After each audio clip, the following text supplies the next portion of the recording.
Yes, something it like would that. be 9 of the last 10. You know, they are such they're such a kind of part of the landscape of Worlds. Both these teams, of course, would have another chance, even if they did drop down after that point. We are in even series now. Now it's basically a glorified best of 3. We played out 2 games, got ourselves onto an even footing. And G2 still on the red side. KC electing to go blue.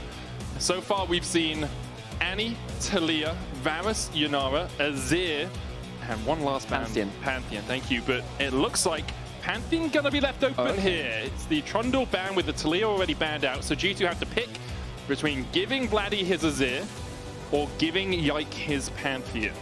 I think I would prefer to ban out the Azir here myself, because a lot of the lane answers to the Azir are kind of down now. And I think that the team that has been winning the game so far has a solid front to back, and they play towards the 5v5. I completely agree with this. Get rid of the Azir, fantastic long range carry. Even if the Pantheon gets locked in now, stylistically, the team which has been playing the aggressive dive, which I would say part of is the style of play from the Pantheon, has been losing. Yes, I totally agree with you there. Pantheon, obviously, Grand Starfall does give you side lane threat as well, which is another tool in his toolkit, but Ezreal and Jarvan picked up immediately into it. Already the last safe AD carry, apart from Xayah, locked in for G2. I think Ryze and Galio are getting quite scary in this draft now. You can double global with the Pantheon. Typically you do that with the Talia, but I think Ryze is quite good for Vladi, and it's a comfort pick. And on the other side, you've got a Jarvan, so the Galio is there, and it would match the globals. I want to see whether KC do double down on that. Not just yet. They lock in the Lucian, lane priority. Ooh, Lucian Nami. Huge lane prio on the bot side. We really don't see that much Lucian Nami now. Nami's fallen off. We've been seeing Lucian Braum, occasionally something like Lucian Milio. Lucian Nami's fallen off a fair amount. Nami is really big in solo queue right now, though. We're seeing it a lot. Masters Plus, tons of enchanters being played up there. Gives you great power in terms of your damage output on the Lucian as well, because you just give him the Tidecaller's Blessing as he dashes in, and you get the procs, extra damage from the auto. So it's Ezreal Karma. All bot prio. Okay, so it's, who can get more bot prio? Is it Lucian Nami with their damage, or Ezreal Karma with their clear? And then the 1 to 2 item spike is going to be disgusting from both of these bot lanes. As soon as you hit the Imperial Mandate for the Nami, Lucian just becomes hot rod out of hell, just slams the ultimate down on you. Die very, very quickly. On the other side, Ezreal 2 item spike, the Karma helping you get towards that point. Does mean you don't have as much engaged from bot lane. The role of the support has changed quite a lot. Targamas was never really known as a ranged player. He has played more of that now. I say that he did play stuff like some things back when, of course, he was on G2 as well. But more recently, he started picking up the ranged champions instead of going towards full engage. He's put a lot of effort into that, and I think he's grown a lot on them through this split. Labrov did play a game or 2 of the Karma this split from memory. Very different bot lanes to what we normally see. Yeah, it's very much about prio.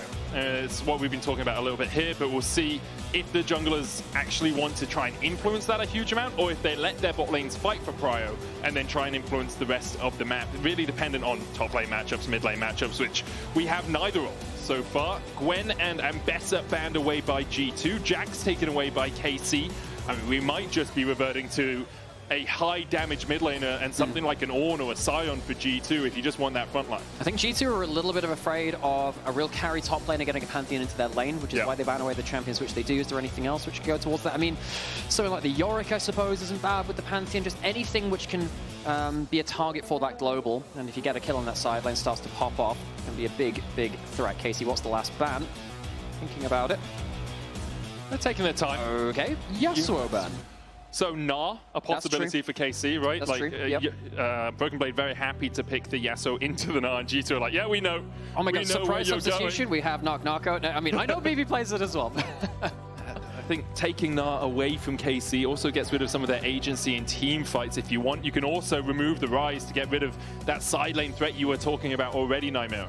Yeah, I mean, I think globals, when you have other globals in play, allows you to either neutralize or double down on it. Taking that away from the Pantheon is fine, and I think the Pantheon wants to play less with the Galio than you would with the Ryze. We might see it locked anyway, just because Galio's fine into the Ryze in an individual matchup. I'm a little worried that this doesn't have the best use for your own team. You can dunk the Galio onto the enemy Cataclysm and just say, well, someone's trapped in it. We're going to go put our own defensive play in there too. But I do think that they would have preferred the Ryze, and it was an intelligent takeaway by G2. Yeah, when I look at the KC comp, I'm thinking you have good disengage, but you don't really have great dive or like catch potential. The Pantheon can do that to a degree, and you have bubbles coming out from the Nami. Maybe the Galio getting in there with a Justice Punch, but you don't have that all-in like very solid, this is the person we're killing. Gnar gives you a little bit of that, obviously with the Mega Gnar coming out and you Gnar people into the wall. The G2 looking to answer it with a Yorick of their own. It will be locked in, okay. And I'm just saying now, there's a bunch of globals. They're going to be heading towards this very volatile top lane at points. If the Yorick gets ahead of the Gnar, it's a real pain. You hit the Morning Mist, and even Mini Gnar doesn't like kiting away from that. You get hit by the slow. It's a real pain. That can be a win condition. Now, I think that Canna has been getting the better of BB in individual matchups in this series so far. This is a chance for BB to stand up and say, you know what? I'm Broken Blade. I'm the top father. Give him a winning matchup. See if he can get the Ryze and the Jarvan into his lane to make the difference. I think the thing with the Yorick in this matchup specifically is you survive until you get your Maiden, and then you make sure you don't put your Maiden down just before you get ganked. Because you do still die to a Pantheon Gnar if they chase you effectively, right? You have a bit of health, but last rites is really where you're getting your health back, and that's your Q, so people have to be in range for you. You do get burst pretty quickly, but if you put your Maiden down and it goes on that 200-second timer, you are not in a happy spot at all. And if you do manage to get to an early 2 items, you are taking over the game. You are very happy. 2 items, Triforce, and that Trojan really starts to take over. So KC, they have a bit of a goal. Make sure that Yorick doesn't become a win condition and make it about their own globals, playing around the Lucian power spike instead of waiting for that Yorick to take over. Let's get on to Summoner's Rift for Game 3 of this best of 5. Basically a best of 3 now, as we see KC and G2 take to the Rift once again. And the question really is are we just going to see repeats of the last 2 games? The team fight comp winning out. Both these comps like to team fight. I think the Yorick kind of wants to do his own stuff a lot of the time, but Jarvan, Ryze, Ezreal, Karma love a good front to back. Pantheon, Galio, Lucian, Nami, exactly the same, right? They want a little bit more pick at the start. They want to catch someone out with the Pantheon jumping in, followed up with an Aqua Prison. But if they can't assassinate someone, they're still very happy to slowly work their way through the enemy team as G2 step in towards this red side. Yeah, the winner of the first 2 games has strong front line, long range back line. You could argue that neither of these teams have that in game 3. Yep. They're playing towards different styles, so a chance to show a bit of their versatility. The aggressive dive comps didn't necessarily get the most out of the losing games from both teams. You see, I am a hot queen, said Lucian, Nami, Heart. Ah. Just, I wanted to call them out specifically. Does that imply the existence I am a cold queen, I'm a king, 0 perhaps? Kelvin? True. Yeah, true. 0 Kelvin? Just 0 entropy in exactly, this queen. yeah. There's no particle movement there. It's all gone. A bit of visual invested by G2. Just as a reminder for everyone, we've talked so much about it, but it's good to solidify it in your memories, in your thoughts. This is a 2-for-1 series. If you win this, you qualify both for Madrid and for Worlds over in China. KC looking for their first ever Worlds. And with the performance they've had this year, I think a lot of people would say they're deserving of it. But you always have to overcome the final hurdle. We've moved away from the days where championship points would squeak you in, or where, I mean, I can't say where winning 1 best of 5 would get you in, because that can still happen as Labrov trading onto Caliste here. Not on the right side of that at all. Labrov down to 150 HP. The heal was used alongside the barrier from Caliste. No summoners burnt by the G2 bot lane. Yeah, and Hans actually kept his lethal tempo is still up. You can see it ticking on him there. So despite Labrov losing a lot of HP, Hans forces the enemy bot lane away by keeping the lethal tempo up and saying, you're going to walk up. I'm going to do so much damage. Just Dagda and a couple of others, which really popularized this build, and it stuck around for a fair amount. The extended trading, it's not bad, especially you know, kind of like that Conqueror build, but still, extended trading really nice for that extra auto-attack damage once you start racking it up. And for Labrov as well, you can mantra the focus resolve and get that health back, because you obviously have access to your ultimate at level 1 on this Karma. So if you can get in range, it is relatively short range, but you can use that W to heal yourself up. Targamas using the ebb and flow there for a bit of healing. There's the summoner spell out of Labrov for that heal. Yike going in, looking for the extra movement speed here. The flash is away. They jump on Labrov, but he manages to escape. In the end, Labrov does have to invest both of his summoner spells to evade the gank, but he does get away. And what that's now opened up is a chance for SkewMond to walk across the river and attack these topside camps which weren't taken by Yike. So the chance to snowball the bot lane and yes, get the summoner spells is important. Has set your jungle behind in the individual matchup. Makes it a little bit trickier for the G2 bot lane to be as forward with their pressure in the lane, because Labrov not having the flash and you having CC on Targamas and damage on Caliste makes it harder for him to really step up in the lane. You see Vladi on the losing side of the mid lane matchup as well, just being forced back. There's the Dark Possession. Broken Blade lands the Morning Mist. We'll see a couple of ghouls spawn. Last Rites coming out as well. And you can see when the Yorick, if he had a couple of items under his belt, he could really harass down this mini Gnar. Canna able to farm this up underneath the tower. He's going to be slightly ahead, assuming he gets all of these minions.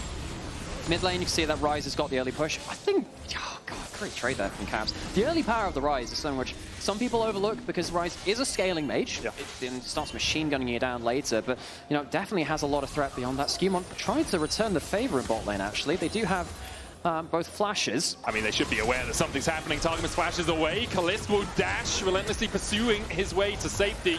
Flashes in the end, both summoners burn. Good gank there from SkewMond. Yes, both flashes. That is very much a worthwhile trade, and you were just saying before, well, you know, not having summoners makes it harder to push up. Now that's an even playing field. Labrov, neither of his. Caliste and Targamas, they don't have their flashes either. They have the barrier, and the heal's coming up soon. It's not really the same of having that all-important summoner spell of the flash. I see the TP coming back from Vladi towards the mid lane as he'll just try and get this wave pushed in towards Cap. But as you say, the Ryze, especially when you get a bit of mana under your belt, can just absolutely rattle through these waves. Spellflux does a huge amount of work alongside the Overload. He'll be happy enough just to accept this wave and keep it away from Vladi's clutches. SkewMond back out onto the map, got himself a bit of a recall. BB, that's you know, getting close towards that level 6. We'll see what he ends up doing with the Maiden. We'll see what he can do with that. Yike is back down towards bot side. Does have flash if Labrov walks up too far. I think it's quite unlikely to get damage, but I suppose the wave is crashing in. If Caliste and Targamas can hold the wave here, perhaps they can threaten overextended Karma. If you're G2, you can have Hans step a little bit further forward. He's still got Arcane Shift and the Flash, so if you want vision.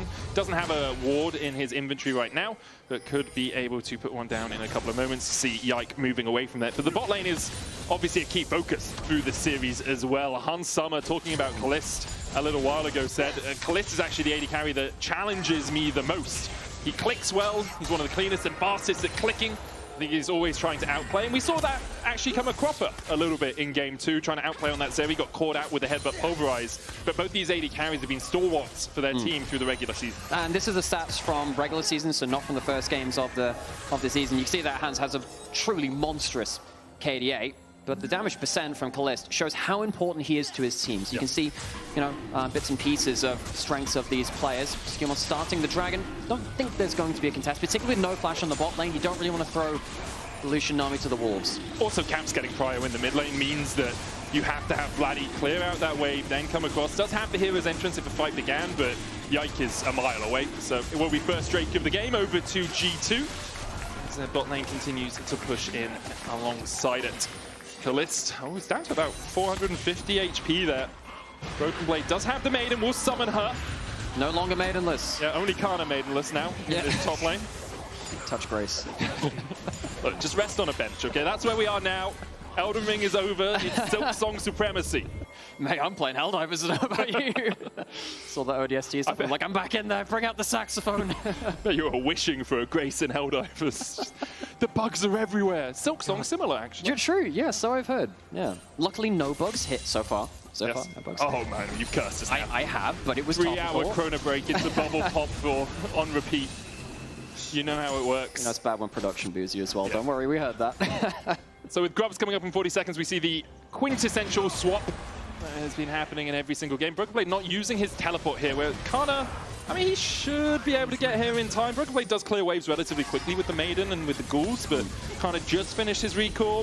He's going to start running out, and I think he's just going to accept if he loses a couple of minions to this tower. Wants to keep the TP, well, he doesn't have the TP, so he can't keep the TP. That makes a lot more sense. Yeah. I'm glad you sorted out all that logic. Thank you, I got there in the end. I could have done that for you. I looked to the top left of the screen, I was like, wow, incredible. There's a timer on that. Yeah no TPs for anyone. Yeah. Play taken there by BB in the bot side. Might get two? Yeah, I don't know. Kind of might be able to threaten to jump at him after that point. Of course, you can't turn around the trading when you're on the tower like that. We're getting into a really important part of the game now, folks. We're getting towards Grubs being up. That's very important to both these teams. Gnar is an excellent user of Grubs, as is the Yorick, of course. Great chunk there coming out on the electrocuted Lucian. You do get that there too. But then also the globals are now in play. We had a lot of ammunition kind of waiting in the storage for those ultimates to come back up. Now we have that. Those ults can be used to completely turn the map at a moment's notice. Broken Blade also playing in Fog of War a little bit. It's kind of signaling, oh, I could be going up towards mid. I could be coming back. Here's the teleport about to come off cooldown, as is Canna's. Grub started by G2. Yike here puts a control ward down. G2 will be able to clear that one out. They already got the first Grub. Vladi looking for that Justice Punch into Taunt combination. KC trying to play this on multiple angles. They jump in onto SkewMond. There's the taunt, and down goes SkewMond. Absolutely assassinated. Point and click into the taunt. KC an easy jungle kill, served up on a platter. No smite now to contest these. First grub was taken by G2.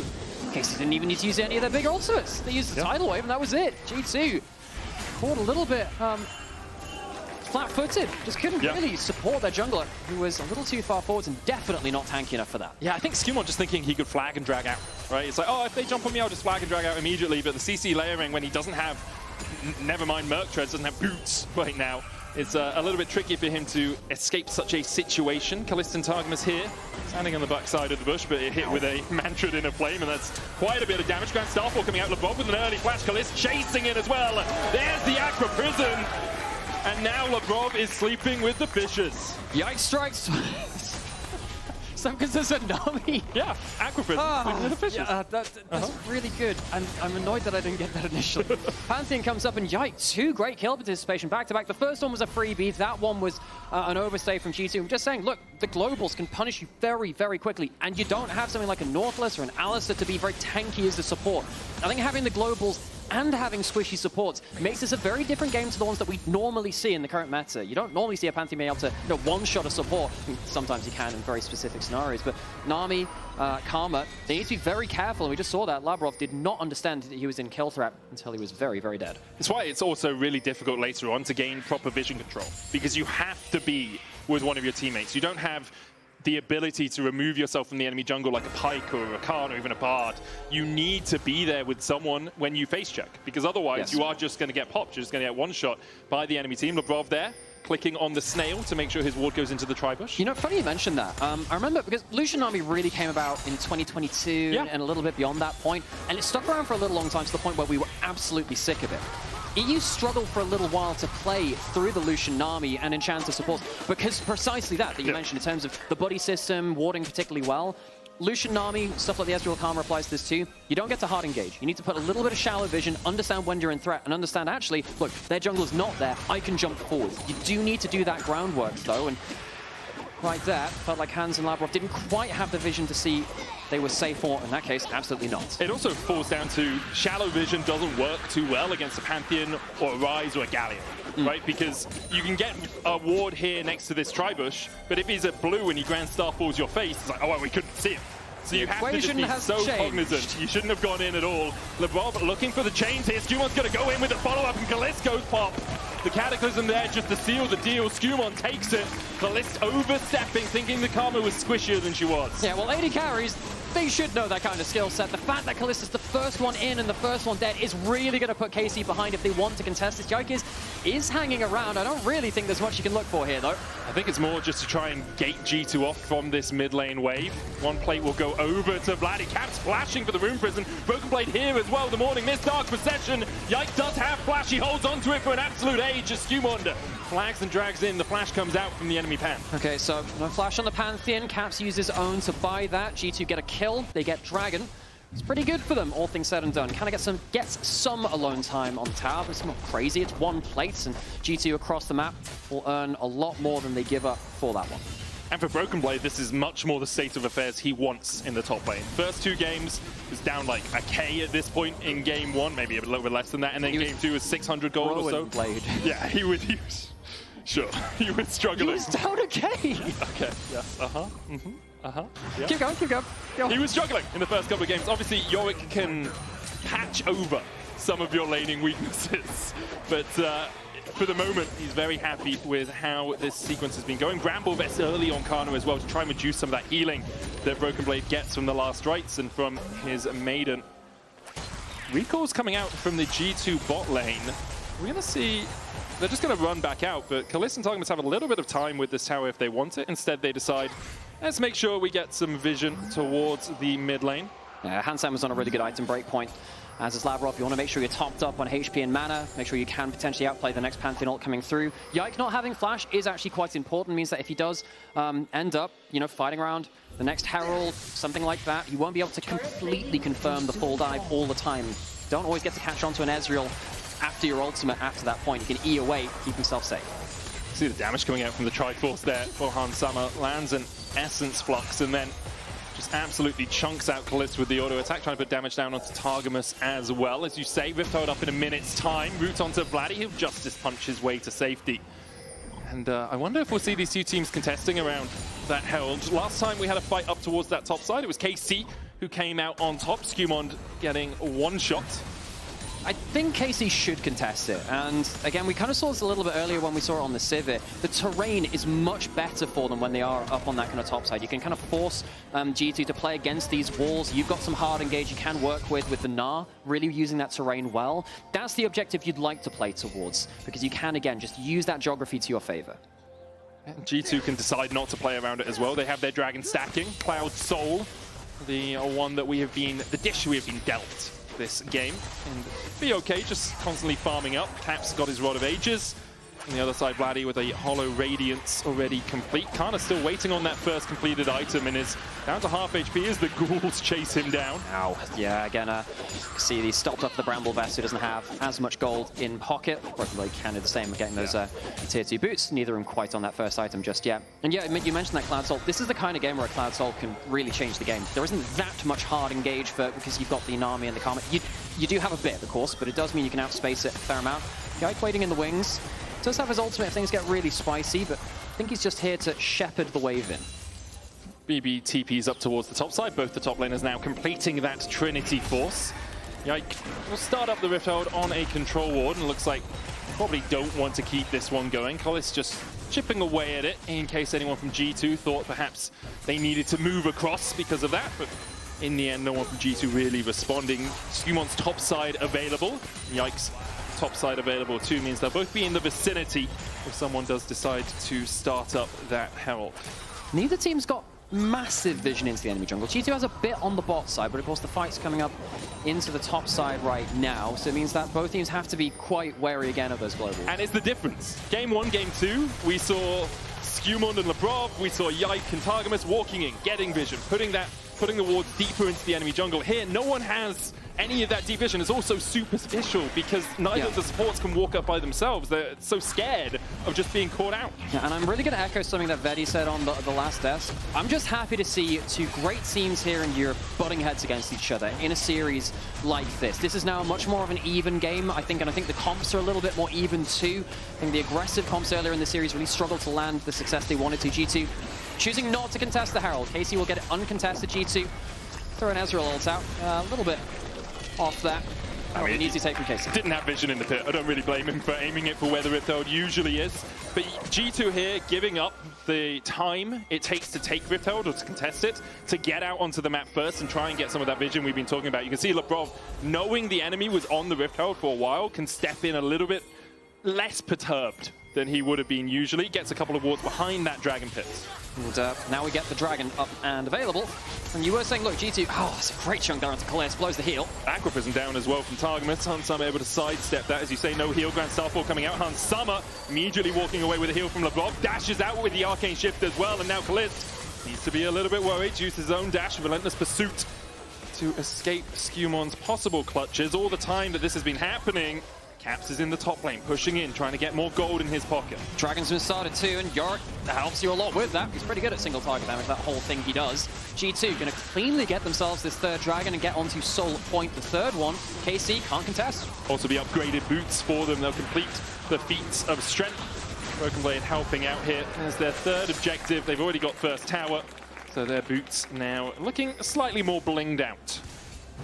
Getting a little bit worried for KC, as they haven't done much to shut down the Yorick. They are up against the Soul Point. If they get a good Atakhan play and a good Herald play, then we have a different conversation. They are probably looking at that now, though, because G2 will probably be able to bring KC to the Dragon in the next few fights, of course, and cause some big issues for them. KC need to be very aware of that, be aware that actually they do need to make plays quite soon, I think. I agree with that. I think relative power in terms of item spikes is still quite even between the two teams, but you can't negate the fact there were 3 Drakes to null. Yeah. You can't negate the fact that G2 have been able to control these objectives a little bit more. Gnar used out here, doesn't kill off the Maiden. Khan is going to get chased down, Dark Procession out as well. Does still have the flash, Broken Blade with another last rites. Won't quite be enough to kill. The Morning Mist going wide there. Canna kills off the Maiden, which is kind of his intent the whole time. SkewMond looking for a gank in the mid lane as Summer once again lands that Essence Flux. Caliste dashing in. Vladi here as well. Arcane shift away from Summer. Does still have the flash and has to use it.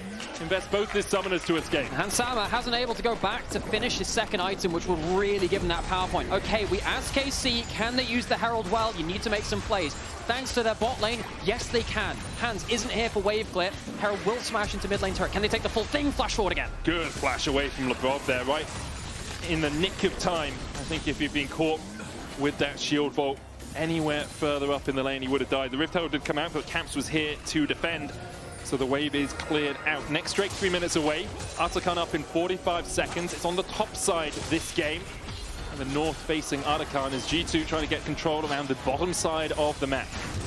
And the fact they couldn't take their mid lane turret kind of sucks for KC. They realize a little bit more off of that. Getting the chunk is good, but they need to capitalize on it. The Herald was decent for them. Hans will drop a little bit of gold. He's about to get himself towards his second item, though. Couldn't get it on that base, unfortunately.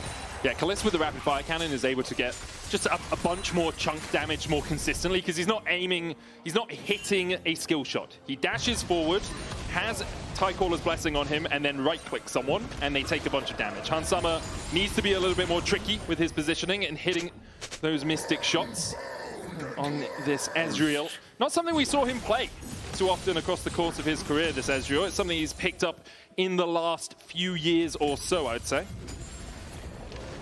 But he's doing pretty well on it here from the laning phase, and doing a decent job. 10 games all time before this. No, this year. This year, that's the one, right? I didn't read the thing at the bottom. No worries. Isn't it? Yeah, wow, almost like you should read the graphics. But it was something that he was seen as not having in his arsenal for a very long time, and this year has begun to change that narrative, I would say. 7-3. Obviously, G2 having a really generally good year. Yes, they haven't won a split, but they've been in both finals and now are fighting to get to Madrid and to Worlds. So obviously you have to take that with a pinch of salt. As Caps just opens up on Canna. Does still have the flash and will walk away in the end. Yeah, dare we forget about him. Another good culling from Caliste in the mid lane. Summer, again, doesn't have that second item to really fight back. SkewMond, you are on a ward there. That does not help. Yeah, but he doesn't know. Yeah, I know that, he's but got a control ward just above him. He thinks he's not. Oh yeah, so he has assumed security, which is obviously not working that well for him, sadly. Not at all. Shield vault in by Yike just for a bit of CC. They'll clear out the control ward.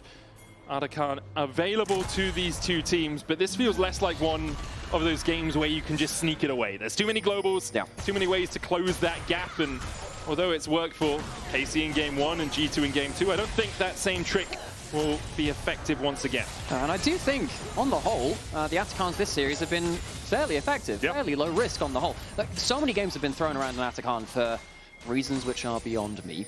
But KC, G2, they managed to take pretty quick ones when they've been available. As you said, though, not so easy to do that this time. We might see a genuine fight around them, and then we might see why Atakhan is so feared across the world, fans and players alike. We might also see a trade, because there's 40 seconds before the Cloud Drake comes up. KC are going to start this one up. TP from Camps to the mid lane. Remember, he has a Realm Warp to get across here. Counter TP coming out from KC. They're not doing too much damage to this Atakhan yet. It's still about 8,000 HP. SkewMond coming in. Realm Warp, as you say, is going to bring Labrov forward alongside Caps. KC beginning to retreat. Caliste taking so much damage from the ghouls. Heal has to be popped by Targamas. G2, I wonder, do you just let this reset? KC already on the back foot. Just let the Atakhan go about its business. Charge out one more of those AoEs. Now gets pulled back towards the pit, and now you can restart it and pull it to where you want it to be. But just look at the HP here on KC. They're quite low from tanking this. I think G2 think, all right, we can get the Atakhan low again. You don't have the HP to fight. Canna has Mega Gnar, though. You have to step back a little bit. BB forced back in the lane as well. True Shot Barrage comes out, clips Caliste again. The Atakhan will reset. Cloud Soul now available on the map. KC maybe just making G2 take this and then go for the dragon yourself to avoid the soul. KC turn back towards it after running down towards the mid lane. Make a decision, It's KC. a merry-go-round. Grand Starfall coming out as well as Hunsar has to dash away. Vladi going in with the Winds of War as well. The smite goes over to SkewMond and now KC. They ran away and perhaps they should have stayed that way. Hero's entrance coming out, but SkewMond dashes forward and in the midst of the dark perception, Yike will fall. Targamas down to 250 HP as Broken Blade looks for the Morning Mist. Lands it onto Vladi. Caliste on that front line has the flash, has the barrier. The taunt coming out from Vladi doesn't connect onto anyone, but it does delay. Flash forward from Caps with the Rune Prison. Canna's going to hop on Labrov's head. He's rooted again. The wall doesn't connect. Cataclysm in. And now Vladi next target for SkewMond. He's taunted. Cat still looking for Caliste underneath the tower, but G2 have just rocketed into the lead. KC don't make a firm decision, so G2 make it for them. They'll get the Atakhan, and because of the kills after, oh, damn, some good damage onto Caliste, they will get the soul as well. KC lose everything across the map. I understand looking towards the Atakhan, but they can't kill it quickly enough, choose to back off, and that is the end of them. SkewMond, some great dunking on the backline. G2 getting everything they want. And see this again, because KC had walked down towards mid as 4. Targamas stayed around, the engage comes out, but SkewMond just wins out on the smite fight. And I think the really big difference here is that you're starting the fight with your Pantheon at half HP. He tanked the Atakhan a little bit too much, the shovel comes down, and the Dunk Master just gets to keep running forward again and again and again. KC aren't really meant to be slow peeling back like this. They want to be pulling out the Galio ult and immediately disengage. See Caps flashing forwards. There's no real threat onto him. It's a little bit of a disorderly retreat from KC.